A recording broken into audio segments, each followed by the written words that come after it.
Bismillahirrahmanirrahim. Assalamualaikum warahmatullahi wabarakatuh. Alhamdulillahi rabbil alamin. Alhamdulillahilladzi anzala sakinah fi qulubil mu'minin liyazdadu imanan ma'a imanihim. Ini yang di belakang tiang bisa pindah ke sebelah sini. Silakan semua yang di belakang tiang. Faruk, punten Faruk, siapapun silakan digeser aja. Karena di belakang tiang tidak bisa melihat apa-apa.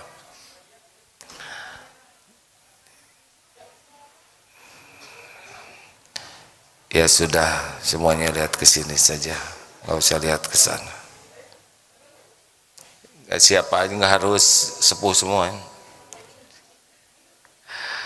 Silakan. Alhamdulillah Bapak Ibu yang baik. Tidak usah pakai suara ya. Baik Bapak Ibu yang budiman, kita akan membahas ciri-ciri orang yang kurang matang secara emosi, walaupun mungkin usianya sudah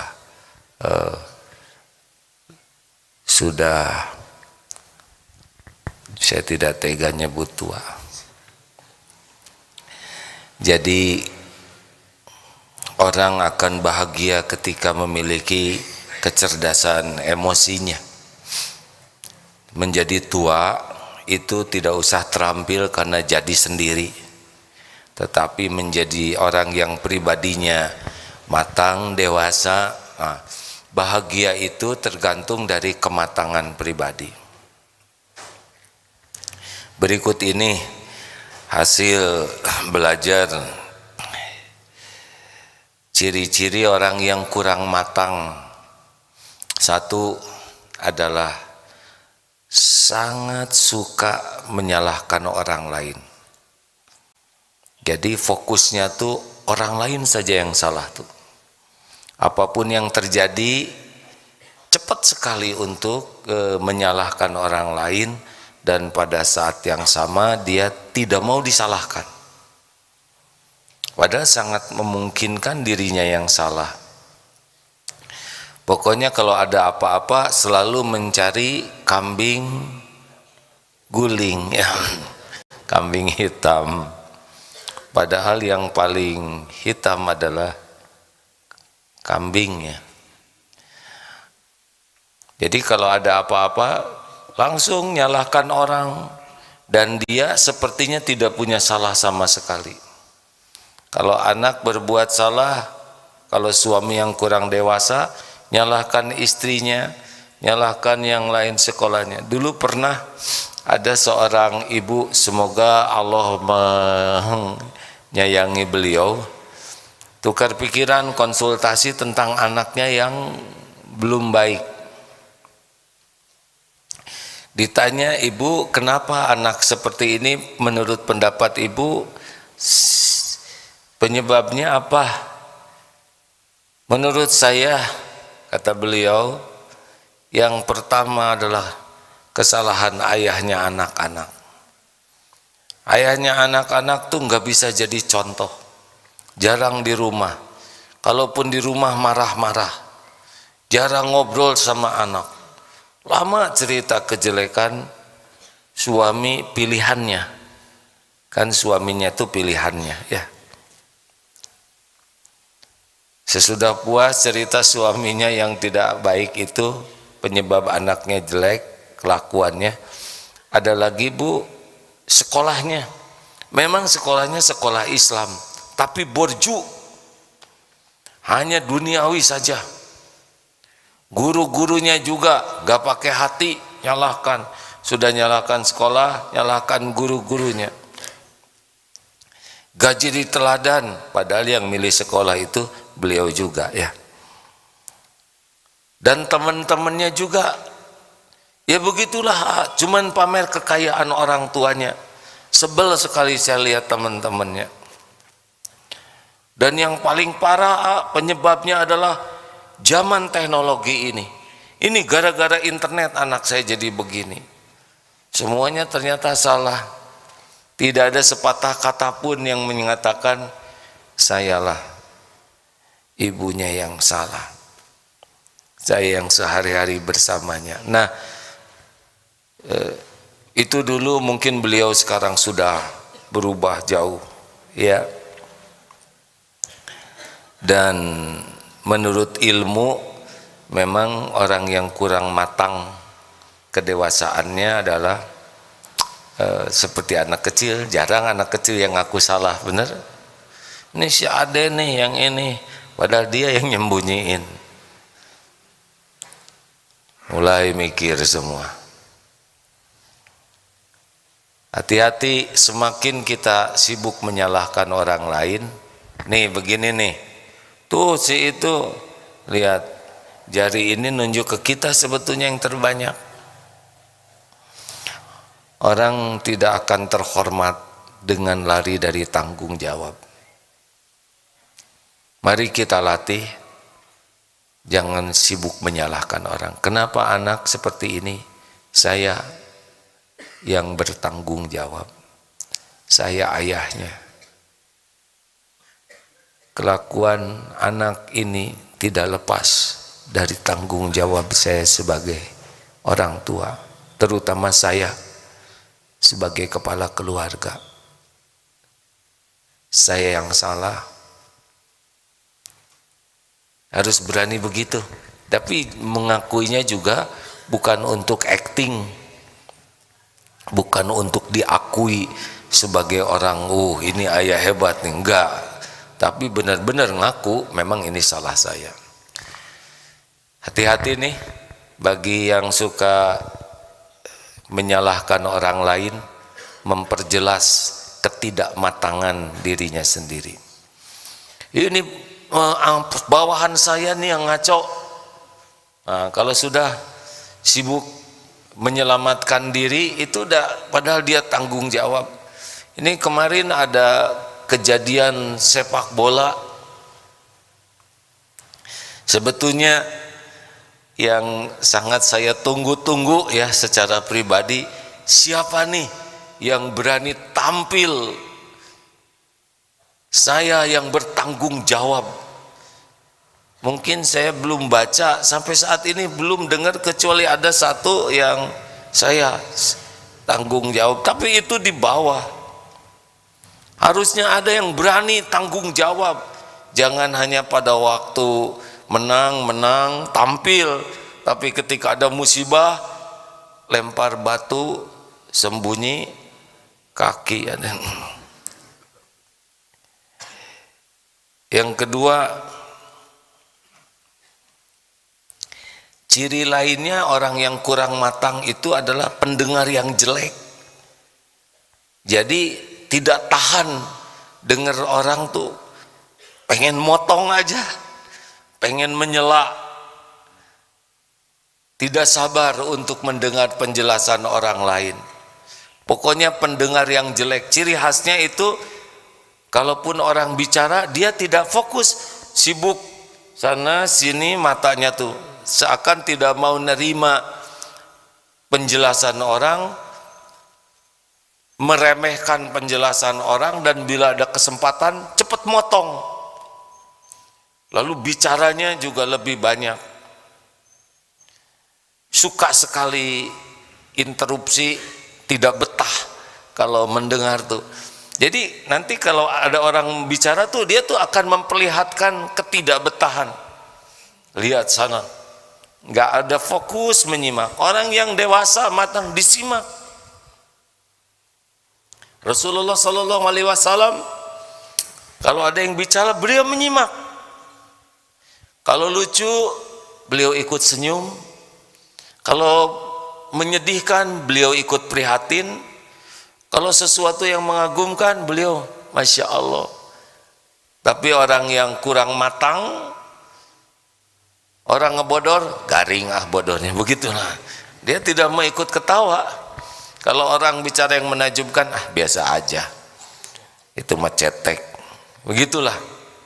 Jadi tidak ada apresiasi, tidak ada penghargaan terhadap orang. Itu ciri orang yang tidak matang dewasa, kedewasaannya. Dan komennya tuh selalu negatif. Wah, itu sepak bola hebat. Biasa lah itu. Dari dulu juga. Kalau nggak kesana ya kesini. Gitu.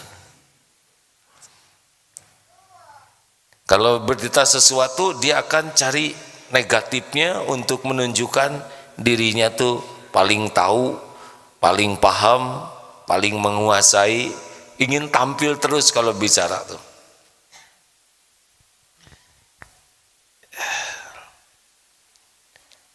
Lalu apalagi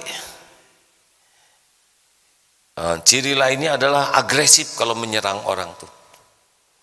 Jadi kalau sudah tidak suka tuh dia agresif sekali. Tadi menyalahkan, nah lebih buruk lagi dia akan terus selain menyalahkan itu berusaha merusak reputasi orang. Kalau dia sudah tidak suka, dia akan cari jalan untuk menjatuhkan orang tersebut. Tidak tahan orang lain dipuji, itu tidak tahan. Dia akan terus agresif saja. Kelihatan itu ya, orang yang kurang matang tuh kepuasannya adalah melihat orang lain menderita. Apalagi ciri lainnya adalah suka melebih-lebihkan. Jadi segala sesuatu tuh sulit dipegang karena cerita sesuatu tuh cenderung didramatisir atau sebaliknya dikecil-kecilkan kalau dia nggak suka. Jadi kalau ada apa-apa tuh, wah, perih sekali hati saya tuh. Dia bicaranya tuh, wah, didramatisir. Padahal dia cuma bersin aja. Tapi dia menganggap menghina, meludahi. Jadi nggak bisa dipegang orang yang seperti ini karena kecenderungannya juga suka bohong. Nggak bisa dipegang aja omongannya tuh. Dia suka beda tuh ya, di depan dengan di belakang. Misalkan dia tidak suka, tapi dia mengatakan gimana ini, iya saya suka, tapi di belakang beda lagi dia ngomongnya. Di rapat itu ya setuju, di belakang sebetulnya saya nggak setuju tuh, cuman saya lagi enek aja banyak ngomong, nggak bisa dipegang ya. Ada orang yang memang bicara tuh kalau ada kepentingannya aja sampai dia rela berbohong. Padahal gini ya teman-teman sekalian, kalau di keluarga, dalam berumah tangga atau di dalam rapat, kita bisa mengemukakan pendapat kita tanpa harus benci walaupun beda pendapat. Sebetulnya saya punya pendapat seperti ini. Jangan sampai di depan, oh iya itu bagus, tapi hati kita nggak suka, dan di belakang ngomong ke yang lain. Ini munafik, tidak boleh. Saya punya pendapat seperti ini, tapi kalau hasil rapat diputuskan satu pendapat sama, dan itu walaupun kita tidak sependapat karena hasil rapat seperti itu, ya udah, kita sudah selesai urusannya. Kita kemukakan pendapat kita, tapi sudah disepakati, ya sudah, kita nggak usah ngomong di belakang. Tapi kalau yang tidak dewasa, beda tuh di depan dengan di belakang ini. Ini nggak bisa dipegang seperti ini, membuat kita nggak nyaman. Jadi nggak tahu nih yang sebenarnya tuh apa. Kalau tidak suka ya bicara saja, sebetulnya saya tidak suka, itu perasaan saya. Tetapi karena memang harus memilih ini, nggak apa-apa. Tapi kalau ingin tahu perasaan saya, memang saya tidak menyukai yang ini. Namun tidak apa-apa kalau pilihan itu, ini hanya masalah warna, beres. Tapi jangan sampai ini kursinya hijau atau merah. Hijau lah, hati tuh nggak sama, ya udahlah bagus gitu. Tapi eneknya panjang lebar. Bisa dipahami tidak nih? Kita memang tidak akan selamanya pendapat kita diterima, tetapi kita berani mengemukakan pendapat tanpa emosional dan berani untuk menerima pendapat orang lain, itu enak.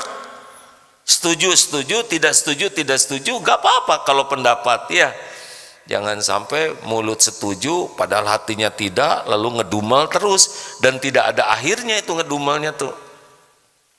Pernah ketemu nggak dengan yang seperti ini yang suka ngedumel aja? Pernah dengar nggak? Pernah dengar? Jelas suaranya tidak? Jelas suara sendiri. Dan orang yang kurang dewasa tuh cirinya kalau bicara tuh ya cari sisi negatifnya aja. Dikasih makanan ini, sayang ya, nasi uduk sekarang mah kayak zaman dulu. Lihat aja kerupuknya cuman sedikit. Dulu mah banyak dan gede-gede. Dikasih kerupuk yang gede, ini mah kurang mateng. Sambal, nah sambal yang gini itu kurang banyak gitu. Dikasih banyak, kurang pedas. Yang enak ketaplokin aja ke wajahnya. Karena jelek aja semua tuh. Pas keluar, mendung nih. Kacau cuaca sekarang, nggak ada yang benar. Kalau mendung begini tuh, baju nggak ada yang kering. Tahu nggak akibatnya baju nggak kering? Bau becepok. Tahu bau becepok nggak enak. Nanti ke kantor pada bau asem semuanya. Padahal baru lihat mendung, ceritanya kemana-mana. Lihat jalan macet kacau nih sekarang. Apalagi perempatan itu, itu paling horor sedunia. Merahnya seumur hidup, hijaunya sekejap mata. Udah semuanya bohong ya enggak? Kacau lah, kacau. Dunia ini udah kacau, nggak ada yang benar di dunia ini. Karena pikirannya nggak benar, jadi nggak ada yang benar. Nonton TV, bibir tebal nyanyi lagi, ngaca dong. Padahal kalau ngaca dia tebelan dia. Ada orang yang kalau komentar tuh negatif aja, apapun. Nggak ada bagusnya aja dunia ini. Kenapa begitu? Karena memang pikirannya negatif. Jadi tidak bisa lihat. Masih ingat cerita itu yang nanya ke seorang ulama, Syekh, tetangga saya nih ada orang, dia rajin ke masjid sih, tapi Syekh pelit, gede ambek, pemarah. Tapi yang satunya lagi tuh tetangga, emang dia baik sih, suka senyum, cuma jarang sholat, jarang ke masjid. Menurut saya gimana tuh Syekh orang-orang kayak gitu? Kata Syekh ini, menurut saya sih yang ke masjid tapi masih agak pelit, mudah-mudahan dengan rajinnya ke masjid beliau akan jadi dermawan juga dan pemaaf. Nah itu saya tuh yang jarang sholat gimana? Mudah-mudahan dengan beliau akhlaknya suka baik ke tetangga, dermawan, besok lusa jadi ahli sholat juga. Lalu yang jelek yang mana dong kalau gitu Syekh? Yang jelek itu kita sibuk mikirin kejelekan orang. Ini Syekhnya bijaksana, kalau saya sih mau ngomongnya kamu gitu. Tapi Syekhnya bijak menyebutnya kita yang hanya sibuk fokus kepada kejelekan orang. Ada tuh yang bapak dan anak ke masjid lagi banyak itikaf, ternyata yang di masjid pada tidur. Bah, lihat tuh, harusnya kan itikaf tuh bangun, ini kok pada tidur semua? Gimana menurut bapak tuh orang-orang kayak gitu? Menurut bapak sih bekutan mereka nak tidur, nggak banyak omong kayak kamu ya nggak? Kamu mau bangun mikirinnya kejelekan orang. Ngerti ya Ririn? Ini horor nih. Ibu tamu dari mana ini? Hati-hati pulang dari sini ngobrolnya ya. Bisa ketahuan kurang dewasa. Oh, jauh ya ke Darutet. Nggak dewasa. Ini dari Tangerang Bu. Oh berat sekali ini. Namanya MT Al-Ikhlas. MT Al-Ikhlas itu tidak boleh banyak mengeluh ya. Ikhlas. Lanjutkan. Ini tolong jamaah yang sedang mendengar ceramah ini jangan mikirin orang lain. Ini istri lagi dengar, ya Allah, ceramah si A ini pas sekali dengan kelakuan suami saya. Suaminya lagi berbaring dengar radio juga. Ya Rob, akhirnya engkau memberi petunjuk ke istri saya gitu. Jadi dua-duanya nggak ada yang berubah. Karena lebih sibuk memikirkan ini ceramah cocok bener nih dengan kelakuan istri saya. Pas sekali, bisa aja si A tuh ya. Ini aja ciri pertama nyalahin orang ya kan. Aduh, astagfirullah. Jadi orang-orang yang kurang dewasa tuh lebih sibuk ingin dipahami tapi tidak berusaha memahami orang lain. Pahami dong betapa beratnya saya sebagai lelaki membanting-banting tulang. Nah istrinya sama jeleknya juga. Bapak belum nyobain jadi wanita, ha? Saya tuh hamil pak, melahirkan. Coba papa hamil, cobain hamil. Wah lemah kacau hadirin. Gimana suami hamil ya enggak? Nah, ini kalau ngobrol sudah kayak gini ya, sudah enggak jelas obrolannya, diskusinya sudah emosional. Yang paling baik adalah diam saja. Karena kalau bicara sama-sama bicara makin ngaco tuh. Siapa yang milih kamu jadi perempuan? Berani menghina takdir Allah ya? Oh kemana ini? Jangan menyekutukan Allah loh pak. Kata siapa? Waduh riweuh nanti. Karena kalau orang sudah emosi, akal sehatnya sudah ngedrop. Yang ada adalah sibuk saja melakukan pembenaran, bukan mencari kebenaran. Nggak ada gunanya. Gimana dong kalau suasana sudah kayak gitu, padahal kita ini benar diam. Nanti kata yang ngajak, kok diam aja, ngomong dong. Kan salah ya. Kita ngomong aja, selalu ada jawaban. Kita diam, kok diam? Jawab. Ya nantilah. Kalau sudah tenang akan dijawab. Enggak, sekarang juga. Tuh ciri-ciri nafsu begitu. Enggak. Lebih baik sekarang mas saya tenang. Memangnya saya tidak tenang? No, ngambek aja terus. Diam aja. Ingat diam ya.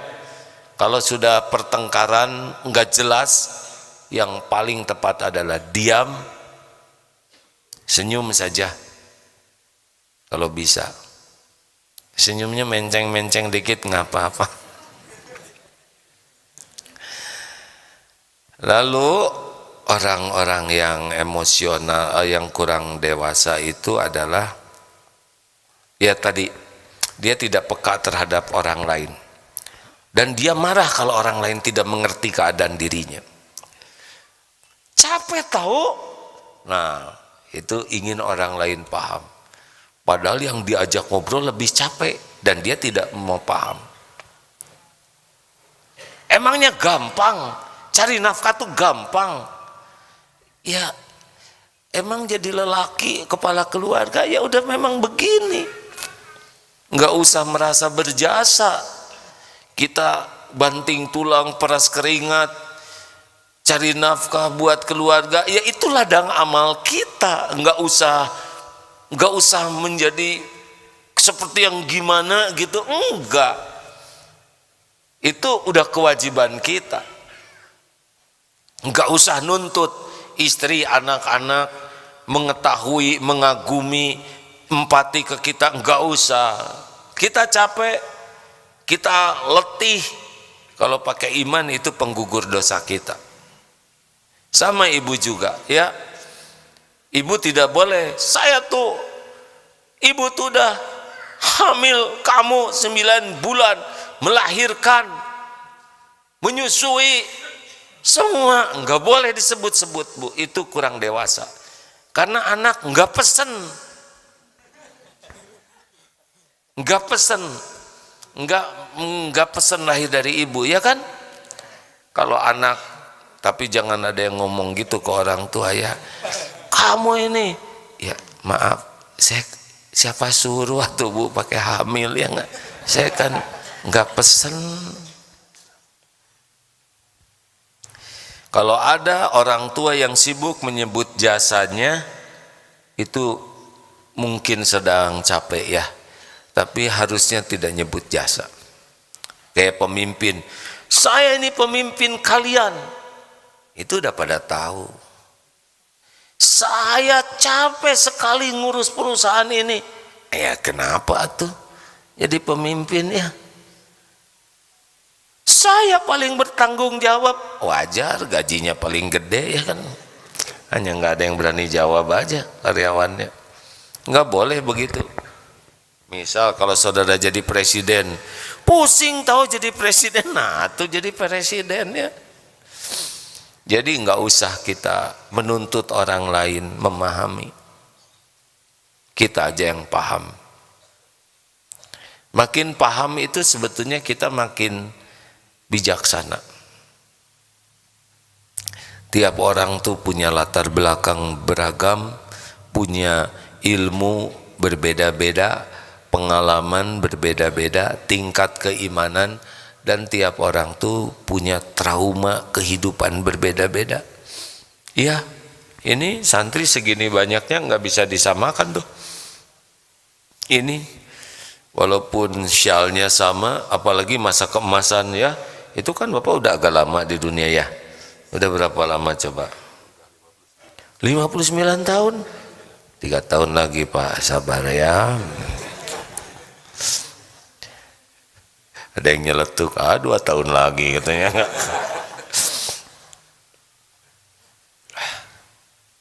Tidak usah kita acting agar orang lain empati ke kita. Kita aja yang empati. Oh ya anak, dia remaja, usia seperti ini, belum punya banyak pengalaman. Oh iya wanita, beda dengan lelaki, lebih banyak mengandalkan perasaan. Oh iya, Ibu udah tahu belum bedanya diantaranya laki-laki dengan wanita? Udah tahu belum Bu? Ibu kan udah lama jadi wanita ya kan? Salah satu diantaranya nih Bu, tapi saya juga cuma dengar ceramahnya. Laki-laki itu kalau sudah fokus pendengarannya berkurang.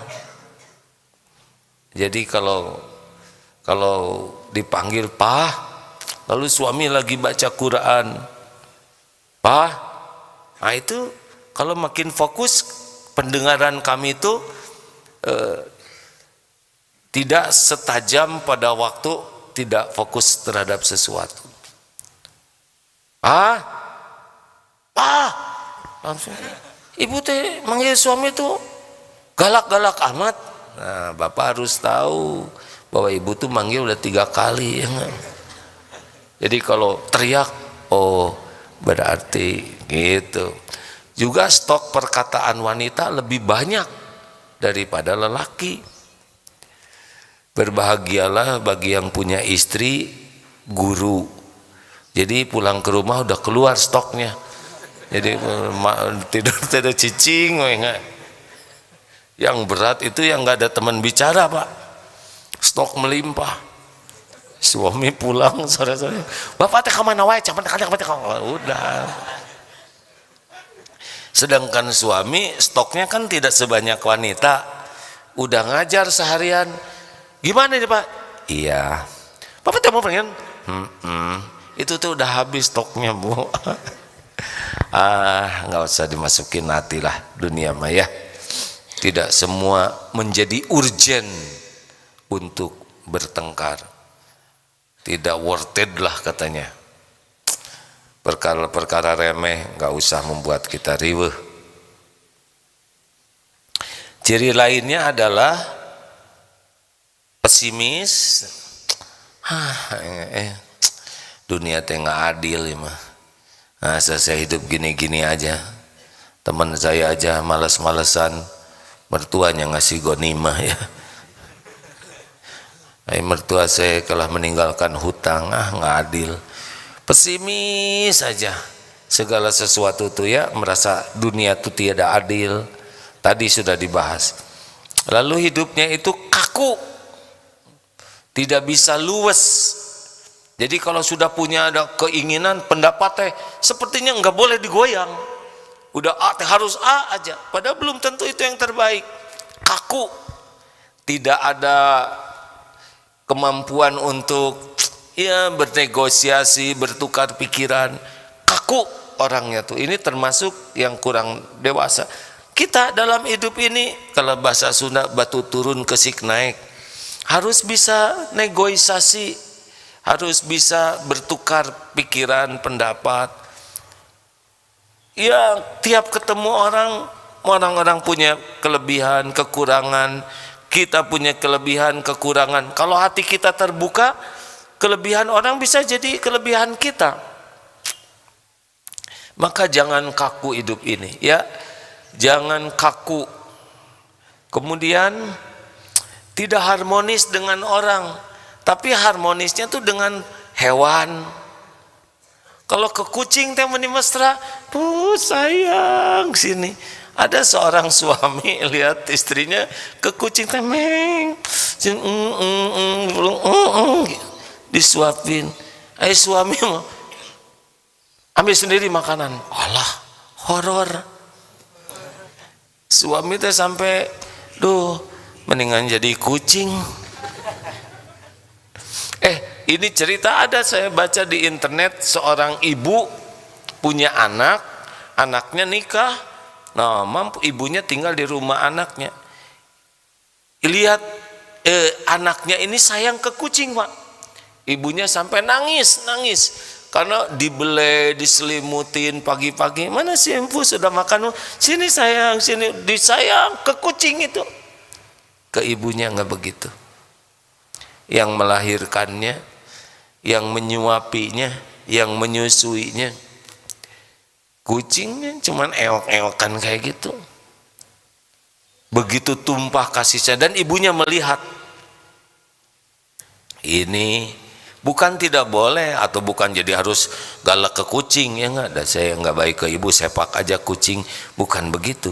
Tapi ciri orang yang kurang dewasa secara emosional adalah justru pelampiasannya ke binatang, ke pohon. Harus sayang, tapi jangan sampai mengabaikan ke orang yang lebih berhak mendapatkan kasih sayang. Mikir yang punya kucing, untung kucing saya mau kucing peang katanya. Sampai ada yang nikah sama kambing itu ya, bermasalah. Ada yang nikah sama pohon, itu sudah tidak normal ya. Sayang ke binatang, sayang ke isi alam, tapi ke manusia, apalagi ke orang tua, ke keluarga yang lebih berhak. Langsung mikir yang punya kucing, ya ada yang lebih sayang ke kucing daripada ke pembantunya. Pembantu naik gaji sedikit, pelit, tapi ke kucing kandangnya mahal, kalungnya mahal, makanannya mahal. Ringan-ringan saja. Kucing sakit, bawa ke dokter. Pembantu sakit, kasih aja itu obat sakit gigi terus ya. Hati-hati ini hadirin. Pembantu khodimat di rumah lebih berhak disayangi, diperhatikan, dipedulikan daripada kucing. Kucing emosi nih dengarnya. Si A ngobrolin bangsa kami katanya. Bahaya nih. Gara-gara bukan harus tidak sayang ke kucing, tapi jangan sampai sayang ke kucing mengabaikan sayang ke manusia yang lebih berhak untuk disayangi. Teruskan. Masih kuat dengarnya, kelihatannya tertekan ini hadirin.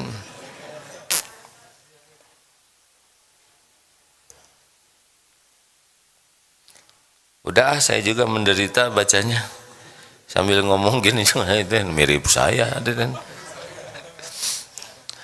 Jadi kalau dengar ceramah seperti ini jangan nyari sasaran ya. Saya gini enggak, sama barusan juga selama ngomong, oh ini mirip nih dengan saya, ya enggak apa-apa. Tinggal kita perbaiki. Baik, begitulah. Ada pertanyaan silakan, sudah lama kita tidak ada tanya jawab. Silakan Kang, silakan Kang.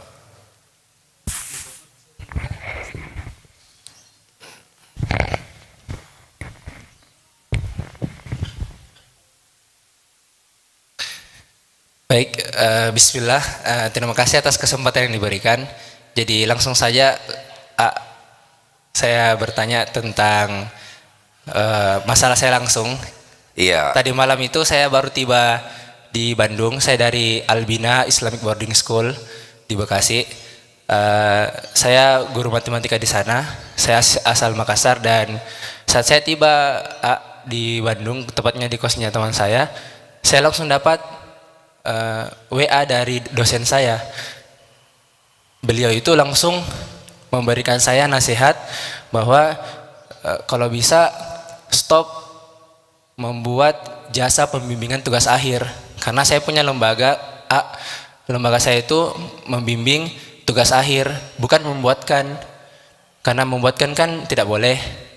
Nah, terus saya di situ berusaha untuk memberikan pemahaman supaya beliau tidak salah paham. Nah, pertanyaan saya, apakah cara saya untuk memberikan pemahaman kepada beliau itu sudah tepat, atau lebih bagus saya diam? Dan bagaimana nasihat Gim untuk saya dan tim saya agar jasa pembimbingan tugas akhir ini tetap kami jalankan, namun mungkin diubah nama pembimbingannya, mungkin seperti konsultasi, karena saya membuat ini untuk memberikan solusi kepada para mahasiswa agar tidak kelamaan untuk kuliahnya, hanya membayar UKT terus tapi tugas akhirnya belum selesai. Jazakallah khair wa barakallahu fikum. Sudah dijelaskan kata dosen apa? Cuma dirit. Cuma dirit doang. Berarti kurang suka. Dan saya juga pernah memberikan beliau tawaran, bisa tidak menjadi dosen konsultasi di lembaga saya, tapi beliau belum menjawab. Tapi ada satu dosen lagi, namanya salah satu profesor kami di jurusan matematika FMIPA UNM, itu beliau bersedia. Beliau itu lulusan UPI waktu S3, Profesor Dr. Hamzah Upu MID. Baik, jazakallah khair. Gak usah disebut nama ya. Jadi Afwan. Jadi saya kurang paham sebetulnya ya, seperti apa bimbingannya. Ade sendiri yang tahu. Kalau toh bimbingan itu tidak membuatkan, tidak melanggar apapun, ya jalan saja, karena tidak mungkin semua orang sependapat. Kalaupun ada yang tidak sependapat, bisa kita beri penjelasan sewajarnya. Tapi kalau tetap tidak sependapat, ya tidak apa-apa, itu hak beliau, ya kan? Tapi kalau misalkan sensitif, bimbingan membangun diganti dengan biro konsultasi misalkan, yang lebih tidak membuat orang berprasangka buruk, bagus membuat orang tidak berprasangka buruk. Yang paling penting mah yang kita lakukan melanggar atau tidak ya. Kalau kita sudah benar dan orang tetap ada yang tidak sependapat, ya enggak apa-apa, hak orang untuk tidak sependapat. Tenang weh, yang penting mah niatnya benar, caranya benar enggak. Dah. Baik. Ya. Jazakallah khair. Sama-sama, amin.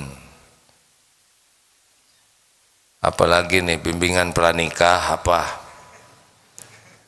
Sok mau nanya apa? Kalau tidak dari itu, dari radio. Ini siapa namanya? Yang kemarin dengan bicara? Nanti bicaranya ya. Dari sana ada medsos? Oh, hari ini hari Sumpah Pemuda. Benar? Tanggal berapa sekarang? Sekarang mah tanggal tuh suka beda-beda ya tiap hari itu.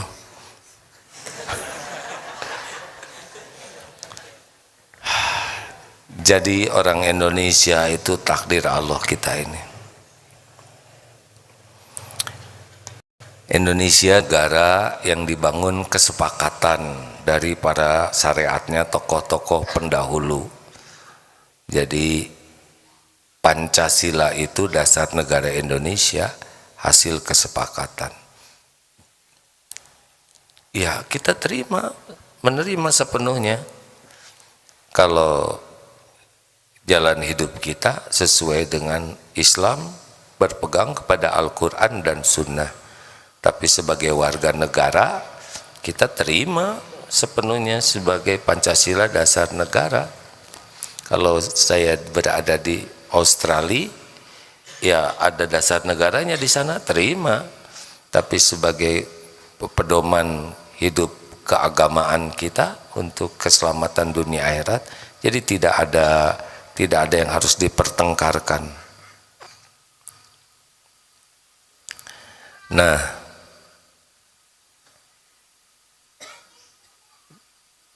ya Sumpah Pemuda, sumpahlah. Tidak ada masalah kita bertekad untuk mempertahankan, bahkan jadi amal soleh ya. Yang paling penting bagaimana sebagai umat Islam menjadi bukti pribadi-pribadi solusi di negeri ini. Jangan sampai kita yang mayoritas ini malah menjadi sumber masalah. Masalah bernegara itu luar biasa banyaknya, dan Islam, umat Islam harusnya jadi solusi. Itulah. Baik, ada Faruk? Ya. Sebentar. Ada dari YouTube. Assalamualaikum warahmatullahi wabarakatuh. Suaranya hilang katanya ini di medsos. Coba lihat di Zoom. Punten. Lanjut. Ya, sudah ada. Mau tanya, ketika melihat orang lain sukses, saya termotivasi. Namun selalu bertanya apakah saya bisa sukses seperti mereka. Karena sudah kerja keras pun belum sukses juga. Mohon nasihatnya. Ya, dan nggak harus seperti orang lain. Kita tiap orang menciptakan punya bakat, karakter, kemampuan berbeda. Kalau setiap yang ingin jadi dokter, dokter semua. Atau gimana pas suntik-suntik, ya kan? Setiap yang ingin jadi presiden, jadi pusing ya.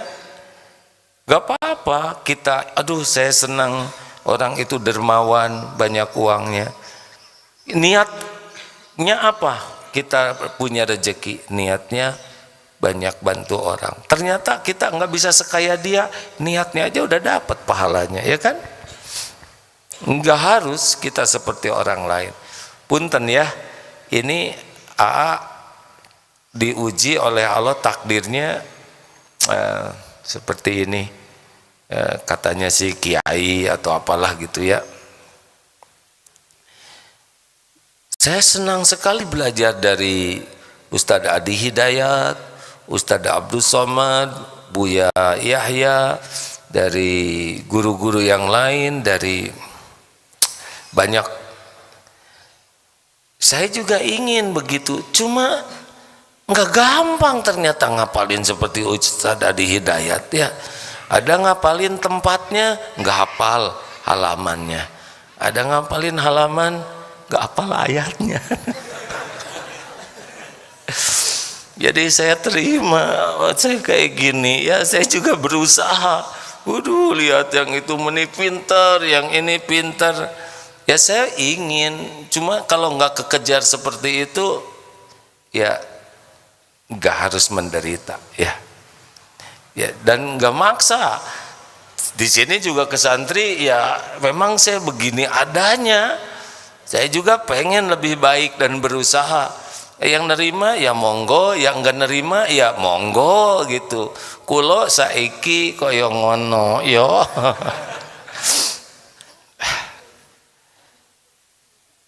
Lanjut, nggak harus kita seperti orang lain, ya dek. Bismillahirrahmanirrahim. Mohon nasihatnya. apakah dendam itu bagian dari ketidakmatangan diri? Tapi Dendam ke siapa? dendam misal terkadang dendam menjadi motivasi yang kenceng gitu kayak Yang benar. Coba contohnya Semisal- dendam jadi motivasi kenceng itu apa? orang yang maaf terlalu kasar barangkali jika membunuh dengan dendam akan lebih parah mereka yang membunuh dibandingkan dengan pembunuh bayaran. Tapi ada pepatah Sayyidina Ali yang berkata Horor nih. Udah ngalamin aja. maksudnya Teorinya gitu. iya. Sayyidina Ali berkata yang Mas pernah dengar dendam terbaik adalah menjadikan diri lebih baik. Nah yang dimaksud dengan dendam terbaik adalah menjadikan diri lebih baik itu yang seperti apa bang? Wah, saya nggak tahu tuh jawabannya. Saya berusaha nggak ada dendam karena saya belum tahu bagaimana dendam terbaik yang membuat saya jadi baik. Yang jelas mah liur, pusing, sebel ke orang aja pusing, apalagi dendam, ya kan? Ya saya maaf gak bisa jawab ini. Saya berusaha nggak ada dendam, nggak ada, maafin aja. Kan dalilnya walladzina ulangi alladzina yunfikuna fis sarra'i wad dharra wal kadhiminal ghaidha wal 'afina 'anil nas wallahu yuhibbul muhsinin. Satu ciri orang takwa itu menginfakkan harta dalam keadaan lapang dan sempit. Yang kedua menahan amarah. Yang ketiga memaafkan orang-orang. Yang keempat wallahu yuhibbul muhsinin, Allah sangat mencintai orang yang berbuat kebaikan. Yang kelima, kalau kita bikin salah segera ingat Allah dan segera minta ampun dan berhenti dari keburukan. Itu deh, maaf Makasih ya. tidak bisa jawab ya. Makasih banyak Kak. Dendam sama siapa saya ya?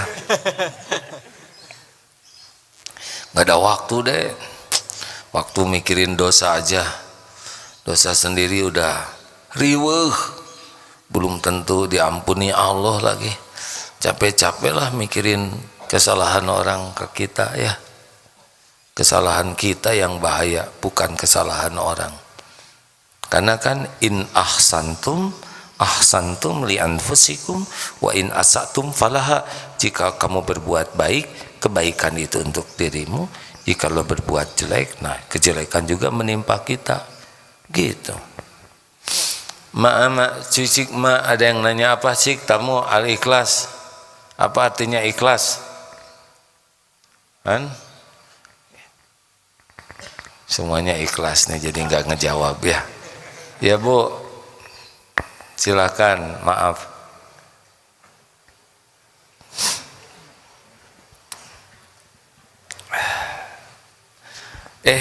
Sebentar, pengumuman di Perth ya ada. Silakan. Assalamualaikum warahmatullahi wabarakatuh. Saya dari Waalaikumsalam. PMK 54. Kebetulan 3 bersaudara, mau tanya urusan sholat. Urusan sholat Bu? Ya, orang perempuan itu kalau sholat di masjid, ada yang bilang katanya tidak wajib ya Ustadz. Mohon solusinya. Makasih. Wassalamualaikum warahmatullahi wabarakatuh. Waalaikumsalam warahmatullahi wabarakatuh. Yang dapat saya pahami ya Bu ya, ulama memberikan pandangan yang beragam karena banyak situasi yang beragam. Di tiap negara tuh situasinya beda-beda. Ada yang kalau ke masjid jadi fitnah, itu ada yang menyarankan di rumah saja. Tapi ada yang ke masjid, boro-boro ke masjid jadi fitnah, keluyuran aja biasa misalkan. Istrinya Rasulullah itu ada yang ke masjid bersama Rasulullah, sampai pada waktu pulang tuh Rasul jelaskan ke temannya, ini istri saya, begitu. Di zaman Rasulullah juga ada ibu-ibu yang sampai hafal bacaan imam pada waktu sholat Jumat karena ikut Jumatan. Dan Rasulullah juga melarang para suami melarang istrinya ke masjid. Jadi kalau ada istri yang mau ke masjid dan aman, suami tidak boleh melarang istrinya ke masjid. Ini menunjukkan fleksibilitas ya. Kalau memang akan jadi fitnah ke masjid, di rumah lebih baik. Tapi kalau tidak jadi fitnah, aman, nambah ilmu, nambah silaturahim, juga nambah pahala. Saya termasuk kepada ulama, saya termasuk yang ikut kepada pendapat ulama yang silakan ke masjid gitu ya. Kecuali kalau jadi fitnah, jangan. Gitu Bu.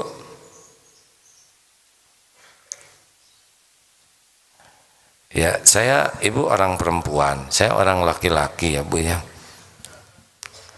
Kalau laki-laki gimana? Oh itu mah nggak punya pilihan, ke masjid. Kalau laki-laki sholatnya di rumah terus, maka dia disebut lelaki apa? Lelaki soleha? Bukan, dia lelaki sholat di rumah. Usir Bu, harus ke masjid. Harus sholat isya jamaah separuh malam, dianggap sholat terus menerus. Sholat subuh berjamaah sepanjang malam, dianggap sholat terus menerus. Satu langkah menggugurkan dosa, satu langkah mengangkat derajat. Masya Allah, luar biasa sholat di masjid. Orang yang hatinya tertambat ke masjid terus, seperti ikan di dalam air, itu nanti di yaumul akhir ketika tidak ada naungan, salah satu yang akan dinaungi adalah orang yang hatinya tertambat ke masjid terus. Terakhir ya Pak. Assalamualaikum warahmatullahi wabarakatuh. Ya. Terima kasih, alhamdulillah rabbil alamin. Saya mohon pendapat dari tentang apa yang kita alami itu adalah buah dari apa yang kita pikirkan. Contoh, saya jauh-jauh dari Riau. Saya kebayang apa yang terjadi itu sering dari apa yang buah dari apa yang kita pikirkan gitu. Jadi saya dari Riau ya, mahasiswa tugas belajar. Itu memang saya sering berpikir pengen belajar dengan Al-Hakim secara langsung itu. Dan alhamdulillah saat ini saya bisa belajar dengan Al-Hakim secara langsung. Dan banyak lagi apa yang saya ajarkan ke siswa juga. Saya seorang guru juga. Kalau punya cita-cita, coba bayangkan kalau kita itu memang sudah berada di situ, insya Allah Allah akan kabulkan itu. Dan alhamdulillah anak-anak yang tadinya mentalnya tidak percaya diri, dia merasa yakin bahwa oke Pak, saya pengen jadi tentara, dan alhamdulillah ada yang jadi tentara gitu. Yang jadi polisi juga demikian, ada yang jadi bidan, ya alhamdulillah gitu kan.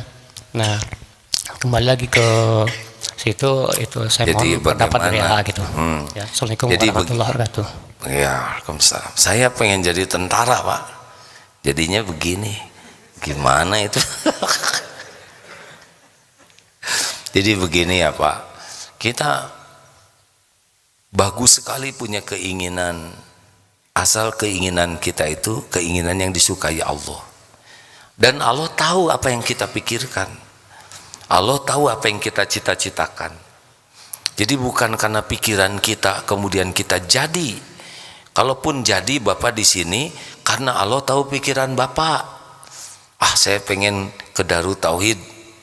Allah tahu itu. Dan Allah lah yang memudahkan. Jadi Bapak di sini bukan karena pikiran Bapak, tapi karena Allah memudahkan apa yang Bapak pikirkan. Makanya kalau kan ada namanya mindset ya.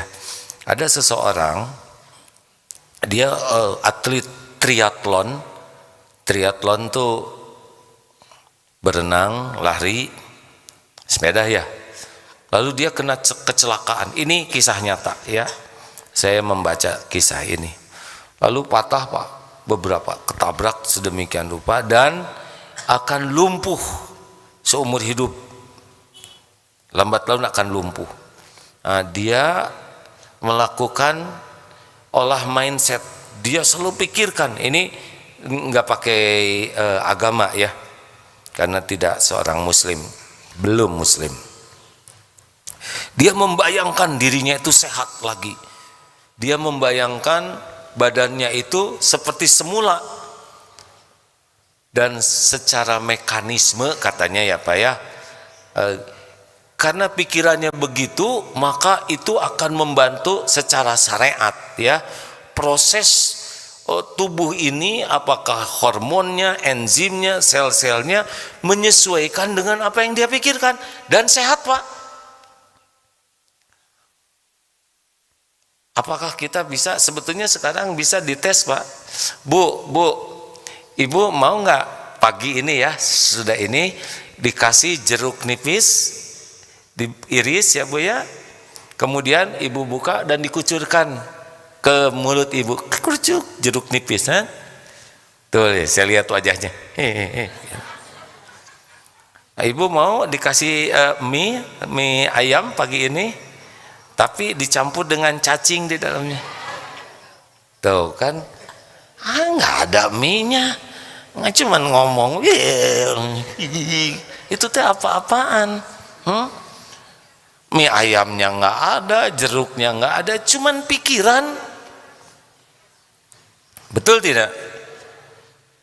Ternyata ketika mikir itu langsung ngaruh ya, apa-apaan, asam enggak, apa enggak, tapi pikiran itu mengakibatkan ada sebuah proses lah. Saya nggak tahu bagaimana istilah kedokterannya, proses pada diri kita itu merespon pikiran kita. Nah itu secara sunatullahnya, hukum alamnya. Nah kita sebagai orang beriman harus kaitkan dengan Allah, karena kita tuh memang akan jadi apa yang kita pikirkan syariatnya. Nah husnuzon ke Allah ini karena saya jet lag Pak, pulangnya baru tadi malam, aduh ini asa dirasa-rasain, aduh benar-benar pusing nih, pusing, dan jadi betulan. Tapi ketika seger pagi ini, seger, tetap pusing. Tadi saya sebetulnya udah mau setengah jam ini, enggak, saya setengah jam ini mau tidur nih, karena habis dari sini harus ke Eko 1, di sana ada acara, lalu menutup acara pelatihan. Waduh udah kebayang, tapi kuat, bisa. Alhamdulillah 1 jam selesai ya, walaupun sudah ini tetap mau tidur ya. Nah hadirin sekalian, jadi berpikirlah positif, berbaik sangkalah kepada Allah, dan doa supaya kalau baik terwujud, kalau tidak baik jangan. Itu kayak keunggulannya ya kan Pak, karena yang kita inginkan belum tentu yang terbaik menurut Allah, mungkin emosional saja. Lihat Superman, lihat Spiderman, pengen jadi Spiderman, tiap waktu naplok aja ya di tembok. Carilah apa yang Allah sukai, bercita-citalah apa yang Allah sukai, ikhtiarlah menggapai yang Allah sukai, dan doalah ya. Nanti tidak jadi tidak apa-apa, yang penting yang terbaik menurut Allah. Terima kasih sahabatku sekalian. Teman-teman di Australia ini insya Allah sekarang pekan depan tanggal berapa ya, kerjasama antara Iqra Perth dengan Darut Tauhid Perth akan mengadakan acara ini. Sebetulnya sedang menunggu leafletnya, cuman belum bisa dibaca. Insya Allah kajiannya pada waktu Sabtu yang akan datang di Perth. Mohon doa mudah-mudahan berlangsung acara dengan baik, dan pembangunan masjid pesantren di sana pun bisa terrealisasi dengan baik ya. Kita tutup dengan doa akhir majlis. Subhanakallahumma bihamdik, asyhadu alla ilaha illa anta, astaghfiruka wa atubu ilaik. Assalamualaikum warahmatullahi wabarakatuh.